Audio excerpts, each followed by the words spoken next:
Rabbi Manis Friedman, hello. Thank God it's Tuesday. And what a hat. What a amazing. Oh yeah, it's from Moscow. Are you in Moscow?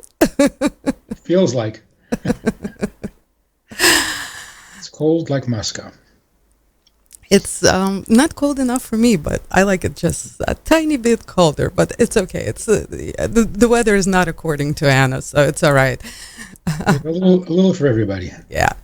Rabbi Friedman, thank you so much for being with us. Thank you for allocating this time to give us wisdom and insights into so many things that matter today. And the life we live in is not a simple one at the moment.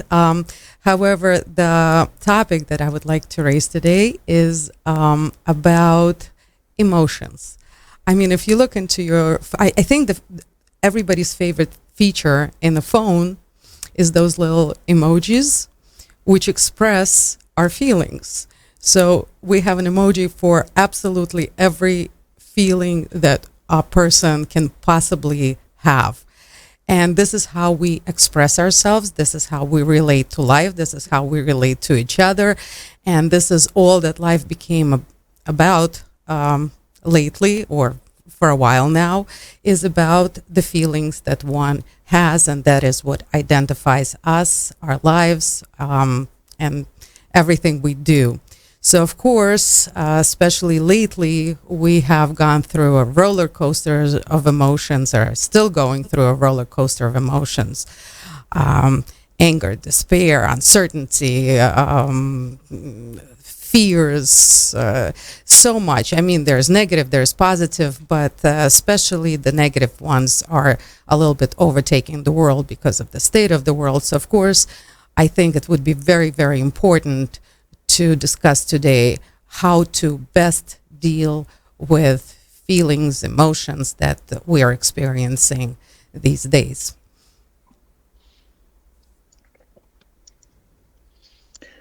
Some people wear their emotions on their face. Whatever they're feeling, you see it right away on their face without being very perceptive. Of course, if you're perceptive, you can see. But you don't have to be perceptive because they wear their emotions on the surface. That's a lack of maturity, a lack of wisdom. It's the emotions are a little too artificial, too superficial, too much on the surface. They don't go very deep. It's the deep emotions that an emoji can't show. Those are the ones that we need to take seriously. And they're also positive and negative. So, listening to you speak Russian, I wish I had learned Russian from my mother because, they say that people who speak with a British accent sound intelligent. Yeah, yeah, it sounds sophisticated, but Russian has a much deeper resonance. Anything you say in Russian is a little more impressive because you're assuming that Russians don't talk nonsense. assuming. Somebody once told me that when they hear Russian, they always think it's someone is cursing somebody out, someone is fighting with somebody. It sounds very aggressive. No, it sounds very substantive. This is not fluff talk. This is real talk. Anyway, so what do we do with the emotions that an emoji can't properly display? Those are the serious ones. Those are the ones that don't just come and go.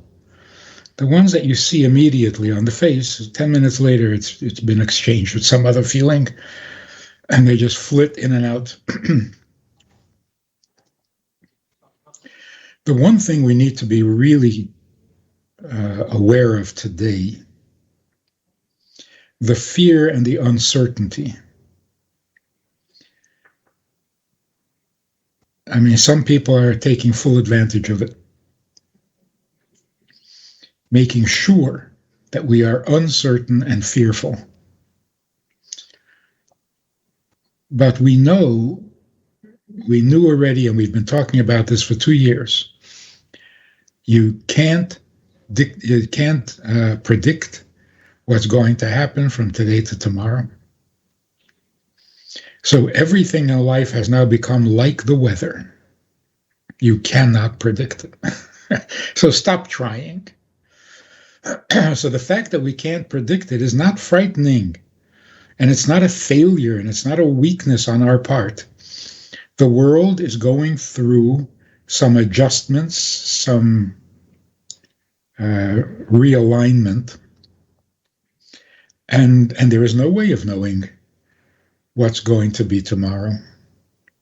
The only question is optimistic or pessimistic. Well, if that's your choice, I think optimistic is a little more fun, at least for most people. So there are going to be some dramatic surprises. They're happening. It's unbelievable. But don't be surprised if the person you thought was the best of the best turns out to be the worst of the worst. And don't be surprised if the person you thought was the worst of the worst turns out to be the best of the best. Not only in politics, not only in the media, in everyday life. So the one thing we can be sure of is that there are going to be surprises. And that's good. That's good. There are so many people who hate surprises because they're so uncertain. You never know what's on the other side. Right. So the real question is not, how is it going to happen? The question is it going to be good, or, God forbid, not? For that, the answer is absolutely it is going to be good. So now the surprise is not so scary. Maybe now you can enjoy the surprise. Because the point is, the world is getting better. But how it's going to happen? Wow. In a way that you never would have predicted. So now it's a double enjoyment. It's getting good and full of surprises. So it's like, you're going to have a birthday party. They surprise you with where and how and who comes. And so the world is definitely being sifted. You know, the farmers, when they're cleaning up the wheat, they have this sieve. It's a big flat surface. They put the wheat on it, and they throw it up in the air. The wind carries away the leaves and the junk, and the heavier seeds, the grain, falls back into the net. That's what's happening. So we're being tossed in the air, which is a little unsettling. But the result is that the bad stuff blows away and the good stuff stays. Rabbi Friedman, but what about the anger that seems to be overtaking sort of the world? I mean, there is. There is legitimate anger. Anger that must exist, that must be. Because when you see evil, you have to be angry. If you're a moral person. But the anger is usually the surface release of underlying fear. You know, like a cornered animal suddenly becomes very aggressive. But it's fear. So I think it's more fear than anything else going on today. Because if you don't have your support system, if you don't have your belief that supports you, well, then you're frightened. And you don't want to appear frightened, so you put on an angry face. But really, it is fear, and the fear comes from uncertainty, and the uncertainty comes from the assumption that I'm supposed to know what's going to happen. But I'm not supposed to know. I'm supposed to choose between expecting good or expecting negative. So, how are we supposed to plan our lives, which is what we've been accustomed to doing always? You plan it with the thought that things are going to be wonderful. I was talking to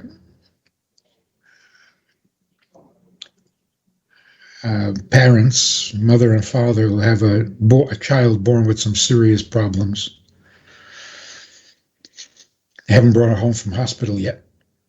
And they're worried, they're asking how can they handle this, because they're doing new tests and they don't know what the test is going to show. I suggested that they stop thinking about the tests and start planning her wedding. That's great. Weddings are not cheap. You got to plan it out.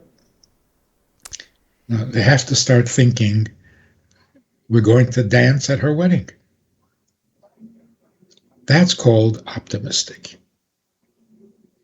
Thinking maybe the test will come out positive, that's not optimistic. That's very short-sighted. You got to look at the big picture. That's the way to think of it. So how do you plan your life? You plan your life based on tomorrow, where the world is going to be great, and everything is going to be the way it ought to be, certainly better than yesterday and better than last year. So make plans. Rabbi Friedman, that's a great advice. I mean, I hope people can manage to do that.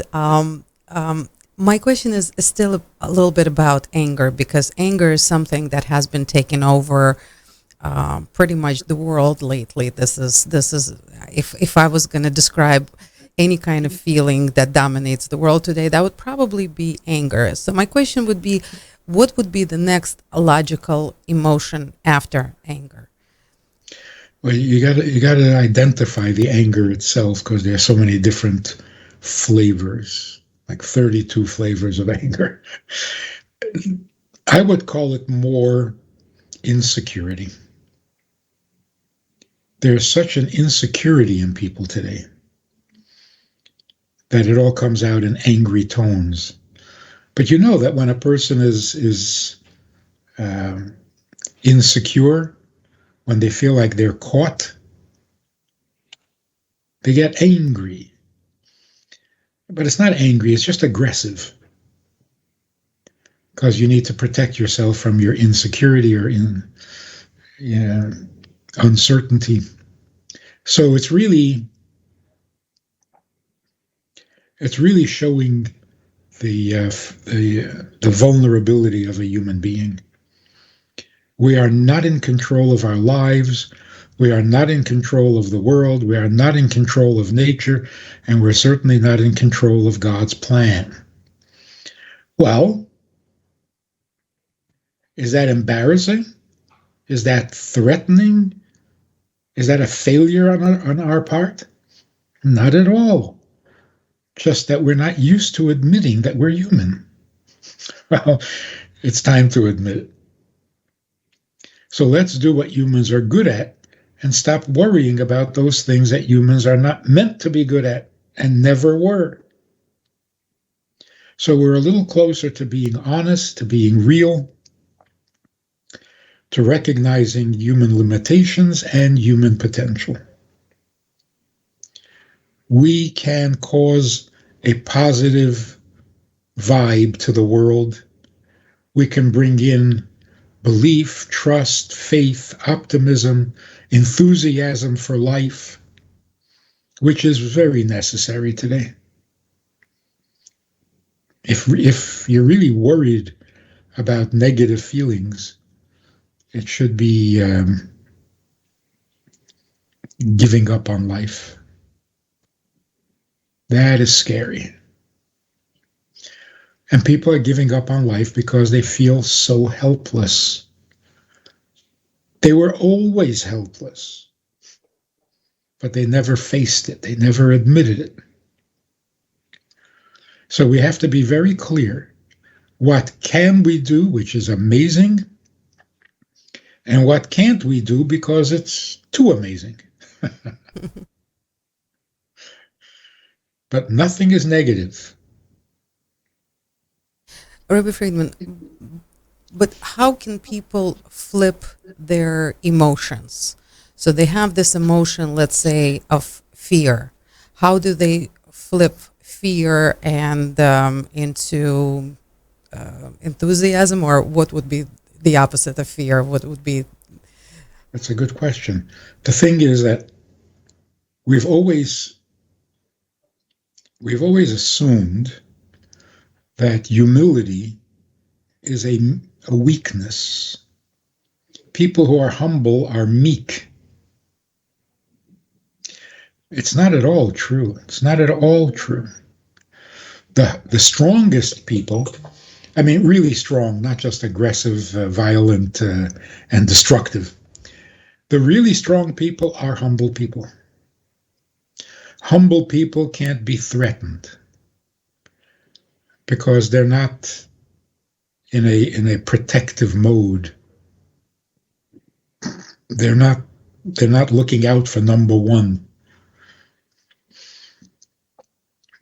So today, the antidote to all this frustration and so on is a little bit of humility.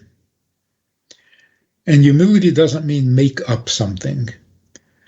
Call yourself all sorts of derogatory names, even though, no. You don't make up anything. We are humble. We're human. It takes a lot of arrogance to try to deny that and make believe and convince ourselves that we're in charge, we got everything under control, we're going to force things to go our way. That has been our mistake for many, many years. Enough already. It's not so scary to admit that we're human. And it's not discouraging either. Because being human, we can do amazing things. We just have to know our limit. The evil destroys itself by not recognizing its limit. It always goes too far. Every criminal pulls off a perfect crime. Perfect. But he can't let it be. He has to do it again. And he has to do it better. Eventually, he's going to get caught. But if he would just let it be, the perfect crime is possible. Perfect criminal is not possible. So the criminal always returns to the scene of the crime. He always messes it up after doing it perfectly. So evil doesn't know when to stop because it's all ego-driven. You pulled off a perfect crime. Sit back, enjoy, give yourself a little credit for being perfect. Why do you have to mess it up? Can't help it. That's the nature of evil. So a little humility simply means recognize the reality of how powerful you can be and how limited you are.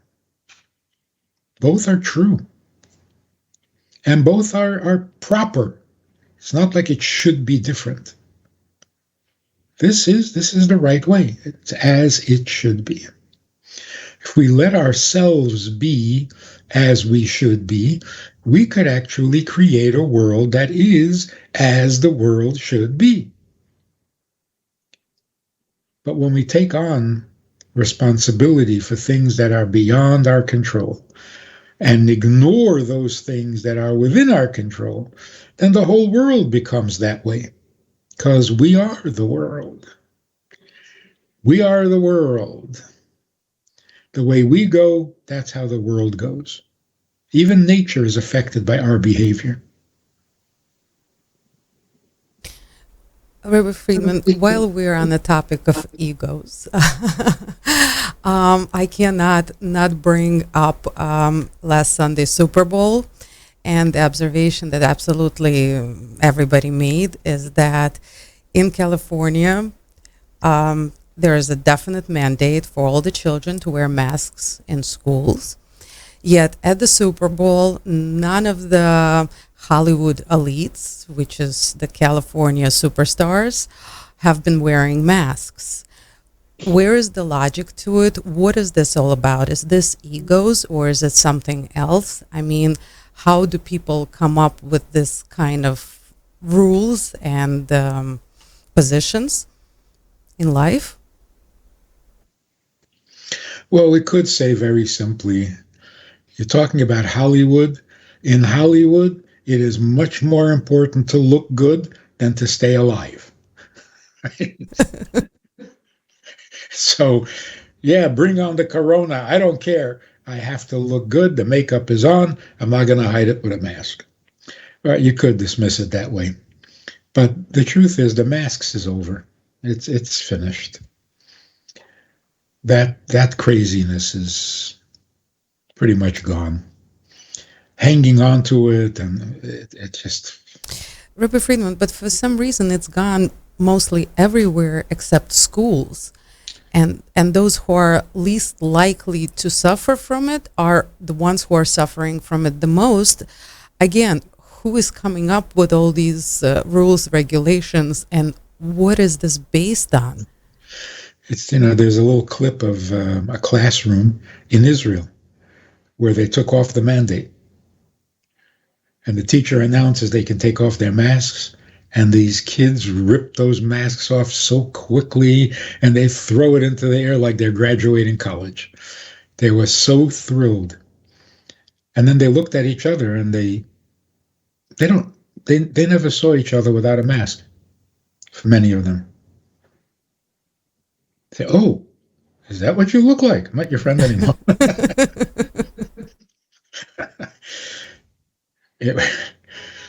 Yeah, part of the craziness. Nobody could have predicted this because it's Michigan. But it's over. It's over. And that's very, very good news. Hopefully it's over and it's over. It's going to stay over, not something that we're, again, no certainty. Now we'll find out who created this craziness and why, who is responsible for this. Everything will sort itself out. So looking forward to it. This mystery has been going on for a little bit too long. Yes, we're slow learners. It takes a while to catch on. Rabbi Friedman, how do we, going back to feelings, and the feeling of uncertainty is the second major feeling that everybody is feeling, anger, uncertainty. How do we flip uncertainty? How does one go about? Because we understand that all the feelings really come from intellect. We just don't really practice it. But realistically, we can change our feelings in our heads. What would be the proper attitude to take to stop feeling uncertain and feel certain and positive, I guess, would be the antidote to uncertain? Well, the Rebbe who set the tone for this generation in general,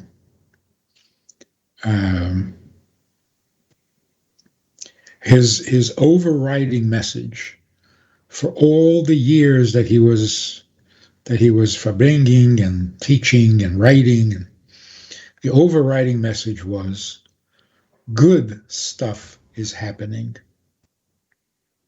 We're in the upswing, not the downswing. We've hit rock bottom with the Holocaust, and now it's up, only up. The world is moving upwards. The world is moving towards its perfection, towards its sanity, towards Mashiach. That's what we mean by Mashiach. So today, to be negative is simply at odds with the reality. Of course, there's still foolishness and nastiness in people, but that's on the decline, whereas goodness is on the increase. So chip in, pitch in, and increase the goodness. Get with the program. Worrying about the negative, that's old-fashioned. Those days are gone. There was a time when that was the truth, the reality, and you had to deal with it. So you had to be suspicious of every move, because there was evil lurking, there was evil going on and increasing, and you had to somehow find a way to stop it. But today it's the opposite. Just the reality in the world is now coming around to goodness. So why wait until the goodness is so obvious and so visible that there isn't much you can add? Now you can still add. You can get in on the ground floor on this project. So add to some goodness, because that's the direction we're going in. Rabbi Friedman, but how do people add? I know we keep on saying this, but the more we speak about it, the clearer it becomes. How do people add on to this goodness? Because I got to say, I had few people who are not observant over for Shabbat this last Shabbos, and I spread your message. The world is getting better. And people look at me sometimes like, Anna, what's wrong with you? What are you seeing that we're not seeing? It's like, look, we're witnessing it. Oh, come on. That's not what we're witnessing. Negative. Everything is pretty negative. Look, nothing makes sense. I mean, so I think there's still probably more people who think that than people who are positive about everything that is going on right now. So, Rabbi Friedman, how do we help these people change their perspective? Or should we try to do that? Maybe we should just leave everybody alone and they'll come around when they come around. Now, having them over for Shabbos, that was a very positive thing. I think if you look at, you're looking for evidence of good stuff happening, there is lots of good stuff happening. But before you even get to that, where is the negativity coming from? Who's pushing negativity? You find out who's doing it and okay, that's fake news. Why do they have to work so hard at negativity? Because it's not real anymore. It's fake news. It's scare tactics. It's like trying to hold on to the old system because it worked. Well, it's not going to work. The old system of intimidation and fear, no, it's not going to work. So look around and see. Follow the evidence. Connect the dots. Who is pushing negativity? Oh, those people. Okay, you can't trust them. So that is the best proof. Look at what bad people are doing, and you know what the truth is. The opposite. So let's learn a little something. We're reading in the Torah about the golden calf. 40 days after God said to the people, You shall make no graven images. 40 days later, they make a golden calf and they dance around it and say, this is your God, Israel, who brought you out of Egypt. And what was the excuse? Moshe said he would be back in 40 days. He went up the mountain. He said he would be back in 40 days. The 40 days came. He wasn't back. That's it. They make a golden calf. They miscalculated by a day. The day that Moshe said, I'll be back in 40 days, he didn't mean to count that day, because that day was half gone. So they simply misunderstood. It wasn't even a miscalculation. But wait a minute. Moshe is late by a few hours, and already they're making a golden calf. Since when are Jews that meticulous with time? He said 40 days, 42 the most. Where did we become so precise? And also, you read the story and you got to close the book and say, wait a minute. Tell me a believable story. This is not believable. The Jews who never worshipped idols since Abraham, who were the pioneers of belief in one God, then they hear from God himself, you should have no other gods, and 40 days later, can't you pick a more interesting sin? If you want to sin because Moshe didn't come back, do something fun. What's with idolatry? There's got to be more to the story. This is just not. I mean, even a kid would say, "Oh, give me a break. This is fiction. This is not real." People are not that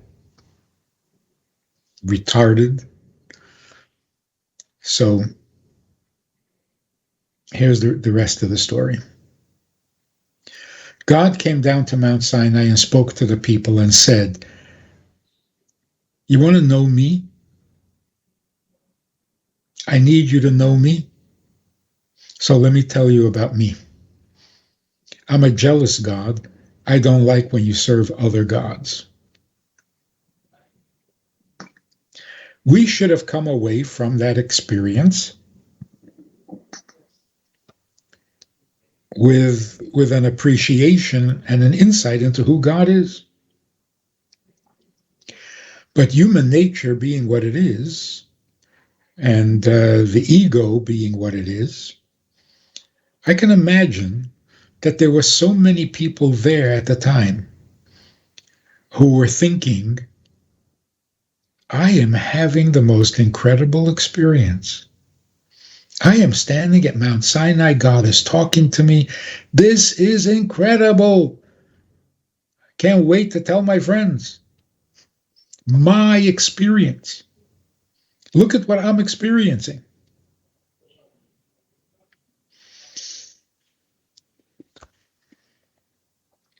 Moshe doesn't come back. What do? I would understand. It would make more sense. Moshe doesn't come back. Now I have doubts.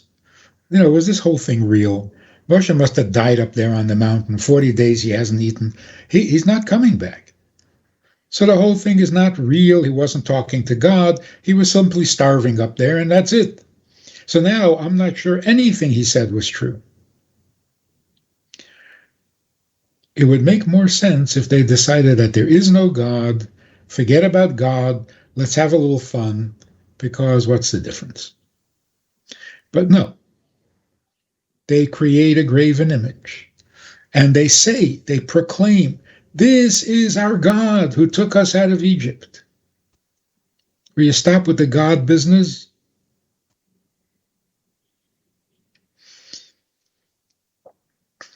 So what happened was, Moshe doesn't come back.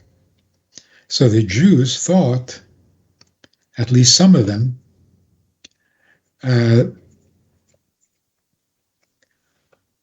we have to, now that we've had this experience, we have to define who God is. It's our job now. We are now really religious. We are now spiritual. We are now different and special. So now it's up to us. So they fashioned a god according to their own imagination and said, "This is our God, the God of our making." In other words, in simple language, they were supposed to come away from Mount Sinai with an intimate awareness and understanding of God. Instead, they came away feeling religious. I mean, if you heard from God, what would you become? Religious, probably. Religious, spiritual, holy, I don't know. Yeah. But certainly something. You can't walk away from such an experience and still be the same person you were. That's a mistake. What have I become? That was the wrong reaction. I can't believe the experience I just had. That's the wrong reaction. It wasn't about you. It was about him. I met this woman, hadn't seen her in a while, and she joined our program. So after, hello, how are you? I said, did you meet the other teacher in the program? And this woman's reaction was left me speechless. She said, yes, I met her. She loves me. I never heard anybody say that. Maybe people think that. But to actually say it, you met her and she loves you? Wow. What a confession. But that's the ego. So imagine people walk away saying, that was God talking, right? Oh, wow. I am so special now. Yeah, is that what you come away with? You just heard God say what he is all about and what he needs, and you walk away saying, do I look different? I've had this incredible experience. Give me a mirror. I want to see what I look like now. So it kind of fits the details of the story. They took their gold, threw it into the fire, and it kind of melted into the shape of a cow. What does that mean? It means we just went through an incredible experience, so what shape are we in now? That's the fatal flaw. What do you think of me now? Well, I really wasn't thinking about you now. We had just heard from God. Can we talk about that? So really, in simple language, we heard from God and turned religious on him. So we weren't doubting God, we were becoming God. Okay, we got it. Now that we've had that experience, we know all about God. So here's how you go about being godly.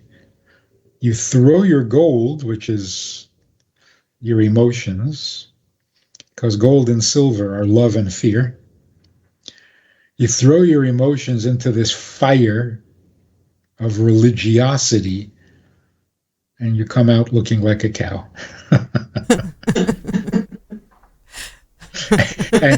and you think you're divine.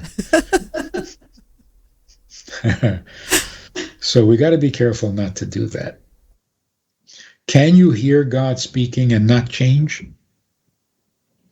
If you're really listening, yes. Of course, on the inside, everything changes. But don't replace your personality with another personality. That's not supposed to happen. You're the same person, but more aware of God. But you don't talk to God and become more aware of you. That's pure ego. So, practically speaking, getting back to your question, what do we do with our feelings? Well, stop listening to the news, because the media is actually trying to control your feelings. I mean, it's so obvious, it's so blatant. Here's what you need to be afraid of now. Here's what's going to threaten you now. Well, all the commercials, by the way, even the innocent ones, they're all meant to make you feel inadequate. Do you have a problem with post-nasal drip? Is that ruining all your parties? And they show a picture of somebody at a party, everybody's having fun, but they're miserable because they can. It is all so undermining our self-respect, our dignity, every commercial. I mean, first of all, don't you dare be less than 20 years old, and don't you dare to be more than 25, because then you're out. You don't even count. Life only happens between the 5 years from 20 to 25. After that, you're finished. Before that, you haven't started. The whole thing is meant to undermine your confidence. Turn it off. Turn it off. Your feelings are not to blame, but you're so manipulated by the media, you don't even know what your own feelings are. You would be a completely different person if you lived out in the woods and had no access to communication. You would be calm, you would be thoughtful, you would be responsible, because that's who you really are. Exposed to all that garbage, you don't even know what you're thinking, what you're thinking. You know what they're thinking. It's only now are we realizing how conditioned we were to think what we think, believe what we believe, and want what we want. It's just now we're realizing how much controlled we were by everything around us. I mean, how many people have said to me, I wish I believed in God, but I can't. What do you mean you can't? Well, I wouldn't have who to talk to. Nobody would talk to me if I. Yeah. So, it's completely media-based, media-driven. What's popular, what's acceptable, or the fad. Even in thinking, there are fads. Everybody thinks like this, so you got to think like this. Actually, I think I mentioned this one. They were doing a survey on human sexuality. They were stopping men in the street. They were asking, how often do you think of sex on a given day? Most people tried to answer. One guy said, I have no idea, because you keep asking me about it. So I have no idea how often I would think about it. Stop asking me and stop bombarding me with sexual messages, then I'll figure out how often I think about it. But right now, I can't tell you. Rabbi Friedman, amazing. Thank you so much. I'm always so sad when we run out of time like this, but I just want to let people know that if they miss you as much as I do, they can do the same thing I do, which is going to join your session, Unlock Your Potential, which starts tonight, and it's 4 consecutive Tuesdays. So if anybody is interested, and I strongly recommend it, it's goodtoknow.org, and we can have more of Rabbi Friedman also Tuesday evenings, not just Tuesday afternoons on Radio USA, which is always amazing. Rabbi Friedman, thank you so much for the positivity, insight, and just so much to look forward to. Thank you. Thank you. Can I take my Russian hat off now? Thank you very Absolutely. much. Thank you, Rabbi Friedman. Until next week, can't wait. All the best.